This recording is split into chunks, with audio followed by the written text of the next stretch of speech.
नमस्कार, आप देख रहे हैं अभी तक का खास प्रोग्राम शख्सियत। और शख्सियत में आज हम आपको मिलाएंगे ऐसे युवा से जिसने अपनी जवानी नाम कर दी बच्चों के लिए, समाज सेवा के लिए, उन कूड़ा बीनने वाले बच्चों के लिए जिन्हें कोई अपने पास नहीं बिठाता, देखना पसंद नहीं करता। और ये युवा उन गलियों में जाता है, उन बच्चों को पढ़ाता है और अपने साथ साथ कई लोगों को जोड़ने का काम कर रहे हैं। और तालीम जैसे शख्सियत को लेके आगे बढ़ रहे हैं, इल्म को लेके आगे बढ़ रहे हैं और बच्चों के अंदर पढ़ने की भावना को जगा रहे हैं। तो हम बात करते हैं आशीष कुमार से, जानेंगे किस तरीके से उन्होंने समाज सेवा चालू करी। आशीष जी, आपका बहुत बहुत स्वागत है। नमस्ते सर। और इतनी युवा अवस्था में जी आपने ऐसा रास्ता चुना जिस रास्ते पे खास कर युवा जाना पसंद नहीं करता, ऐसा क्यों? देखिए, जिस जगह से मैं आया हूँ तो जो उस परिवेश में मैं यमुना बिहड़ में रहता हूँ, मेरा कानपुर देहात निवास है। तो फिर मैंने जब शिक्षा ग्रहण की, नवोदय से शिक्षा ग्रहण की, उसके बाद इंजीनियरिंग की, फिर मैंने दूसरी और डिग्रियाँ की, तो मुझे समझ में आ गया था ये कि जिस सोसाइटी से मैंने लिया है उसको कुछ वापस करना चाहिए। तो इसी पर्पज़ के कारण मैंने लोगों की मदद करना स्टार्ट की। मदद किस तरीके से? हम जो बच्चे हैं कूड़ा बीनने वाले, उनको शिक्षित करते हैं, प्लांटेशन करते हैं, बुक डोनेशन ड्राइव चलाते हैं। जो भी जिनकी ओल्ड बुक्स हैं वो हमें डोनेट कर सकते हैं, फिर हम ऐसे नीडी पर्सन को तक पहुंचा देते हैं जो लोग अपनी बुक्स खरीद नहीं पा रहे हैं, आर्थिक रूप से कमजोर हैं।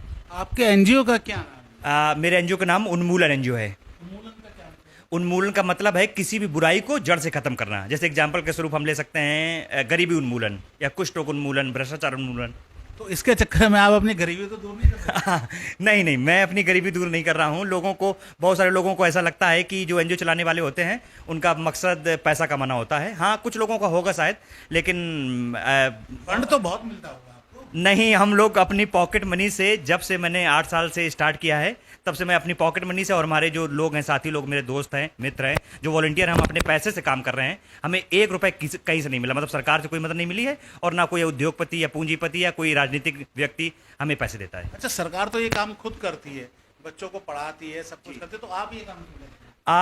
देखिए, ऐसा है कि जैसे कि सरकार स्वास्थ्य सेवाएं देती है, शिक्षा सेवाएं दे रही है, लेकिन उसमें जैसे हम लोग शिक्षा दे रहे हैं तो शिक्षा में एक दिक्कत ये आती है कि अभी सरकार दावा करती है कि हम बच्चों को मिड डे मील दे रहे हैं, उनको खाना दे रहे हैं फ्री में, शिक्षा दे रहे हैं और उनके गार्डियन भेजते नहीं हैं। लेकिन आपको ये समझना होगा कि जो व्यक्ति हैं, जो लोग हैं जिनके बच्चे प्राइमरी पढ़ने आ रहे हैं, वो मजदूर, ठेले वाले, सब्जी वाले, तो उनके अंदर कहीं ना कहीं जागरूकता का अभाव है। और दूसरी बात यह है कि उनके माता पिता खुद निरक्षर हैं, वो साक्षर नहीं हैं। तो ऐसे परिस्थितियों में क्या होता है कि बच्चों को वो सही से गाइड नहीं कर पाते हैं और शिक्षा पर ध्यान नहीं दे पाते हैं, तो बच्चे खेलने में समय बर्बाद कर देते हैं। तो कहीं ना कहीं समाज में शिक्षा, जो भी समाज में बदलाव लाना और बच्चों को शिक्षित करने के लिए ये भी जरूरी है कि पहले उनका मोटिवेशन हाई किया जाए, उनको समझाया जाए कि पढ़ने के क्या फायदे हैं। तो आप उन बस्तियों में कैसे जाते हैं? ये देखिए, ये बहुत पहले की, आज से 8 साल पहले की बात है कि जब मैं कानपुर में अपनी इंजीनियरिंग की पढ़ाई कर रहा था, तो मैं संयोग से, बोलिए, ये उस बस्ती में पहुंच गया जहां पे पूरे कानपुर शहर के जो कूड़ा बीनने वाली कम्युनिटी है वो रहती है।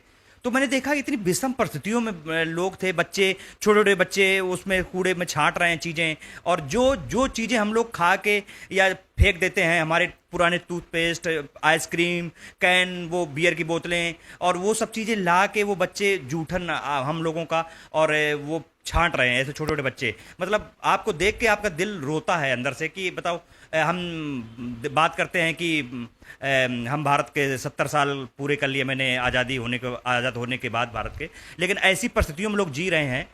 मतलब अच्छी अच्छी चीज़ें सरकार दिखा देती है, चैनल दिखा रहे हैं, ऐसी लोगों को दिखाता नहीं है। और शायद उसका मतलब ये है कि टीआरपी नहीं मिलती गरीबों को देख के। गरीबों को कोई देखना नहीं चाहता कि गरीबी से लोगों को घिन आती है और गरीबों से कोई उनको मतलब नहीं है। हिंदुस्तान सरकार एक चला रही है कि गरीब बच्चों का स्कूल में एडमिशन हो सकता है। जी। तो आपने कोशिश करी कभी उनका? हाँ, बिल्कुल। या इंग्लिश मीडियम स्कूलों में एडमिशन कराने की? जो आरटी है, राइट टू एजुकेशन एक्ट 2005, उसमें क्या होता है कि 2009 सॉरी, तो उसमें क्या होता है कि बच्चों को जो भी नियरेस्ट उनका कैचमेंट एरिया है, जहाँ पे वो आसपास जहाँ पे रहते हैं, उसके इर्द गिर्द में दाखिला करवाना होता है। तो हमारा मॉडल है वो यही है कि जो कूड़ा बीनने वाले बच्चे हैं या मजदूरों के बच्चे हैं, जो भी ऐसा निम्न तबका है जिनके बच्चे हैं जो स्कूल नहीं जा पा रहे हैं या जो उनके ऊपर शिक्षा पर ध्यान नहीं जा रहा, तो उन बच्चों को मैं और मेरे वॉलंटियर्स, जो संस्था के लोग हैं, हम लोग पहले उन बच्चों को पढ़ाते हैं। पढ़ाना इन द सेंस उनको खेल खेल में मूवी दिखाना, रंग बिरंगी चित्रों के माध्यम से समझाना। जब वो बच्चे पढ़ने लगते हैं, उनको बेसिक चीज़ें हम समझा देते हैं, तो फिर उनको पास के स्कूल में उनका दाखिला करवा देते लेकिन हैं। एक समस्या बहुत आती होगी, वो बच्चे आपके पास क्यों आएंगे? हाँ, बिल्कुल सही बात है कि माता पिता भी जागरूक नहीं है और बच्चों को लगता है कि ये तो मतलब जैसा, हाँ, नहीं, तो हमने तरीका ये अपनाया पहले कि जब बच्चों के पास जाते थे शुरुआत में, तो 2-4 बच्चों से स्टार्ट किया था, लेकिन फिर हम लोग लैपटॉप लेके जाते थे, हाँ, मूवी दिखाते थे, उनको बिस्किट बांटते थे, उनको मैंने चिड़ियाघर की सैर कराई, है ना, उनको दूसरी चीज़ें दिखाई, फिर उनको अच्छे लोगों से मिलवाया, और जो लोग सफल हो गए थे उन्होंने बताया कि ऐसा होता है कि कपड़े भी सही नहीं होते, कुछ भी सही नहीं होता बच्चों को, मतलब फिर कैसे आप कुछ भी, हाँ, देखो बच्चे, जैसे बच्चे ऑब्वियस सी बात है, गरीब हैं तो गंदे रहेंगे बेचारे, और फटे पुराने कपड़े पहनते, चप्पलें नहीं होती हैं। सर्दियों में भी मैंने देखा ऐसे बच्चे। एक मैं इंस्टेंट आपको बताता हूँ कि कोरोना में मैं मास्क बांटने गया था, और मास्क बांटने गया तो मैंने देखा कि उनके पूरे शरीर में कपड़े नहीं है, तो मास्क पहनाते हुए मेरे हाथ कांप रहे थे कि इसको, इस बच्चे को मैं मास्क पहना के क्या करूं, इसको तो सरकार या मेरे माता पिता, या मतलब हम, उनके माता पिता या सरकार या हम, जिनको कपड़े नहीं पहना पा रहे उनको मास्क पहनाने से क्या हो जाएगा, और वो ऐसे ही नंगे बदन घूम रहे थे। कोई ऐसा एक्सीडेंट जहाँ आप गए हो, लोगों से मिले हो और आपने कान पकड़ लिया, कब समाज सेवा नहीं करेगा? ऐसा एक बार क्या है कि हम एक बस्ती में गए, तो वो कूड़ा बीने वाले कम्युनिटी की बस्ती थी, तो हमने बोला कि हम लोग ये करते हैं और हम बच्चों को पढ़ाएंगे, और सर्दियों का समय था, तो हम लोग को कंबल भी ले गए थे कुछ, तो हम कंबल ऐसे ले गए थे कि कुछ लोग हमें पुराने कंबल डोनेट करते हैं, पुराने कपड़े, तो उनको हम लोग धुलवा के प्रेस करवा के दे देते हैं, और कुछ हम लोग अपने पैसे से पैसे इकट्ठा करके कंबल हमने बांटे। तो हमने उनसे ये बोला कि मेरे पास इतने देखो पैसे नहीं है कि हम सबको कंबल दे पाएं, जो बुजुर्ग लोग हैं वो उनको मैं दे सकता हूं। तो 100 के आसपास कंबल थे, और कम्युनिटी में बहुत सारे लोग थे, मतलब 8-10 100 लोग होंगे। तो मैंने बोला, तो वो लोग हमसे झगड़ा करने लगे, कहते कि ये बताइए कि इतना सब पैसा मिलता है सरकार का, खा जाते हैं आप और घर में रख लेते हैं, और खुद तो अच्छे अच्छे कपड़े पहनते हैं, हम लोगों को ये 150 रुपये वाला कंबल दे रहे हैं, और बुजुर्गों को क्यों देंगे। और एक हट्टा कट्टा एक नौजवान आ गया, कह रहा कि आपको नहीं लगता कि मैं बुजुर्ग हूँ, देखो मुझे ये दिक्कत है, वो दिक्कत है, और मुझे क्यों कंबल नहीं दे रहे हैं आप, और कितना पैसा खा लेते हैं, हमें सब पता है, आप जैसे लोगों को गाड़ियों से चलते हैं, आपको पैसे कमाते हैं, और हम ये हमारी फोटो खींच ले जाते हैं, सरकार को दिखाते होंगे कि बहुत हमने कंबल बांट दिए, और उन्हें लगा उनके फोटो आप बेच रहे हो। यस यस, उनको लगता है उनकी गरीबी बेच रहे हैं। जैसे स्लिम डॉग मिलियनेयर एक मूवी थी, तो स्लिम डॉग मिलियनेयर मूवी के ऊपर ये बहुत आरोप लगे थे कि उन्होंने भारत की गरीबी बेच के विदेश में चीजें, मतलब अपनी भुना ली, भारत की गरीबी को भुनाया। लेकिन मेरा एक क्वेश्चन ये है कि जब ऐसे जो लोग बोलते हैं, उन्होंने कभी भी ऐसे गरीबों के लिए काम नहीं किया होता है, वो बस एक निंदक होते हैं, और निंदा करना ही उनका काम होता है। अशोक जी, एक ऐसा वाक्य जिसको कोई काम करके आप आराम से संतुष्ट होकर चैन की नींद सोए होते? ऐसे बहुत सारे काम है। देखिए, मेरे पास अभी 7 डिग्री हैं, मैंने लॉ किया, बीटेक किया, डबल एमए किया, बीएड कर रखा है, समझिए बहुत है। तो मैं चाहूँ तो कहीं आराम से, करने के बाद ये इंटर पास भी काम कर लेता जो आप कर। हाँ एग्जैक्टली, लेकिन मैं उस तरीके से काम करता हूँ क्योंकि देखिए मेरे पास 0 रुपए है, मेरे पिता किसान थे, और मेरे पास कोई पैसा नहीं है, लेकिन उसके बाद भी लोग, मैंने देखा नेता लोग 10-20 लोग नहीं जुटा पाते हैं जो रियल उनके लिए काम करें। उनको कोई लोग नहीं मिल रहे हैं आजकल राजनीतिक पार्टियों को, कि अच्छे लोग मिले जिनको पार्टी को समर्थन, को विचारधारा को समर्थन दे। और हमारे पास केजरीवाल की तरह पार्टी बना? नहीं, पार्टी बनाने का मकसद नहीं है, लेकिन मुझे ये संतुष्टि होती है कि जब मैं बोलता हूँ, लोगों को मेरे ऊपर विश्वास है, और वो मेरे पास इस समय 300-400 लोगों की टीम है, और वो ऐसी टीम नहीं है कि कोई इंटर के बच्चे हों, वो सभी अच्छे इंजीनियरिंग कॉलेज पढ़ते हैं, बीटेक कर रहे हैं, कोई IIM का है, कोई IITs का है ना। और मैं IITs में नहीं गया हूँ, लेकिन मैंने सिंपल UPTTI से बीटेक किया है, गवर्नमेंट कॉलेज है, वो बात अलग है। लेकिन अभी मेरी टीम में हमसे बहुत जो हाई पोस्ट पे काम करते हैं, संतुष्ट ऐसा वाक्य हो? वाकया ये देखिए ऐसा है कि बहुत बार ऐसा होता है कि मुझे लोग फ़ोन करते हैं, उनको बोलते हैं कि सर मैंने बहुत लोगों से मदद मांगने की कोशिश की, मुझे मदद नहीं मिली। तो एक बार ऐसा हुआ था, एक छोटा बच्चा बीमार था, बहुत छोटा था, मतलब 8-10 साल का था, कोरोना का समय था। तो क्या हुआ था कि उस समय वो प्लाज्मा वाली थेरेपी चल रही थी, तो वो कि प्लाज्मा अगर आपको चढ़ा दिया जाएगा तो ठीक हो जाएगा, ऐसा रिकमेंडेशन डॉक्टर कर रहे थे। तो मैंने एक लोग को प्लाज्मा दिलवाया था, ठीक है, लेकिन उसी लोग जब ठीक हो गए तो मैंने बोला कि एक बच्चा है, वो आपके सेम ब्लड ग्रुप का है, उसको प्लाज्मा दीजिए। उन्होंने बोला कि मेरी माताजी बोल रही कि अब मैं अकेला हूं और मेरी बीवी मना कर रही, मैं जा नहीं पाऊंगा। तो मुझे भी संयोग से कोरोना हो चुका था, है ना। तो मैंने प्लाज्मा दिया, डोनेट किया जाके, फिर उसी बच्चे का जो ब्लड ग्रुप ग्रुप था उसका मैंने लेके दिया। तो मुझे उस दिन बहुत खुशी हुई, लेकिन उस दिन अंदर से दुख भी हुआ, लेकिन खुशी हुई कि चलो मैं, जब लोग मुकर जाते हैं तो मैं ऐसा काम कर रहा हूँ जो मैं अपने स्तर से कर सकता हूँ। तो उस दिन मुझे लग रहा था कि इतना इतना अच्छा काम एक बच्चा छोटा सा जिसको मैंने खुद सहयोग किया और वो नहीं दे रहा है, तो उस दिन मैंने जब दिया तो मुझे अच्छा लगा, लेकिन अंदर से दुख भी था, लेकिन वो बहुत याद। हाँ कभी आपके पेरेंट्स ने रोका कि कहाँ पे फ्यूचर में भागा रहता है? हाँ, मेरी माता जी तो बहुत सीधी हैं, मुझे लगता है कि उन्हीं से मैं मुझे मिला है, तो वो मैं, का डंडा रहता है। नहीं पिताजी मेरे इस समय है नहीं, स्वर्गवास हो गया उनका। मेरी सिस्टर है, तो वो मुझे बहुत डांटती है, बोलती है कि तुम क्या करते रहते हो ये सब, कोई नहीं, सब लोग तरक्की कर गए, तुम्हारे साथ वाले देखो अच्छी अच्छी गाड़ियों से चल रहे हैं, अपने आप को उन्होंने घर खरीद लिया, और कुछ लोग सेटल हो गए हैं, मतलब एक दो साथी हैं मेरे जिनके बच्चे भी हैं छोटे छोटे से। तो वो मुझे बहुत मतलब बोलती हैं कि तुम ये सब ये क्या करते रहते हो, इसका कोई स्कोप नहीं है, तुम ही अकेले बने हो क्या दुनिया में, तुम ही भगत सिंह पैदा हुए हो कि तुम्हें करना है। लेकिन उनका शायद उनका इंटेंशन ये होता है कि मेरा भाई उसका साथ भविष्य आधार में है, इसलिए शायद बोलती हैं ऐसा। कितने सेंटर चल रहे हैं आपके? मेरे 3 सेंटर चलते हैं, हम लोग कानपुर में, लखनऊ और दिल्ली में 3 जगह पढ़ाते हैं बच्चों को। जॉब क्या क्या करते हैं, क्या क्या बच्चों को देते हैं? हम लोग बच्चों को शिक्षा के देने के अलावा उनको स्टेशनरी देते हैं, कॉपी किताबें, और समय समय पे कल्चरल प्रोग्राम करवाते हैं उनके साथ। अपना पेड़ वेड़ भी लगाते हैं? हाँ, पेड़ लगाते हैं हम। कितने पौधे लगाए? अभी तक तो हमने बहुत पेड़ लगा, मतलब अंदाजा तो मुझे लगता है 1000 से ऊपर मैंने 1500 पेड़ लगा दिए होंगे, और वो बड़े बड़े हो गए हैं। कभी जाते हैं तो कभी कभी अपने पेड़ लगाए हुए पेड़ के नीचे मैं खुद खड़ा होता हूँ, तो लगता है कि अरे ये तो मैंने लगाया था, तो अच्छा लगता है। लेकिन वही है कि समाज सेवा मतलब अगर पैसे के लिए कर रहे होते तो नहीं कर पाते, अंदर से खुशी आती है। आप सेवा नहीं हो पाती?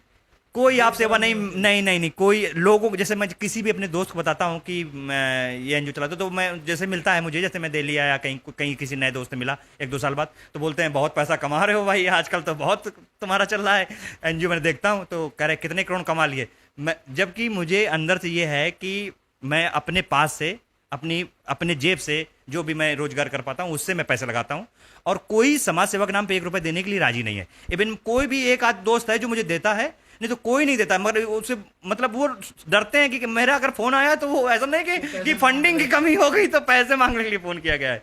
तो ये बहुत मतलब विषम परिस्थितियां हैं कि लोग चाहते हैं कि समाज ठीक हो जाए, लेकिन कोई कंट्रीब्यूट नहीं करना चाहता है। अच्छा, इससे आपके सामाजिक जीवन में, आपके जो अपना जीवन है उसमें कोई फर्क पड़ता है?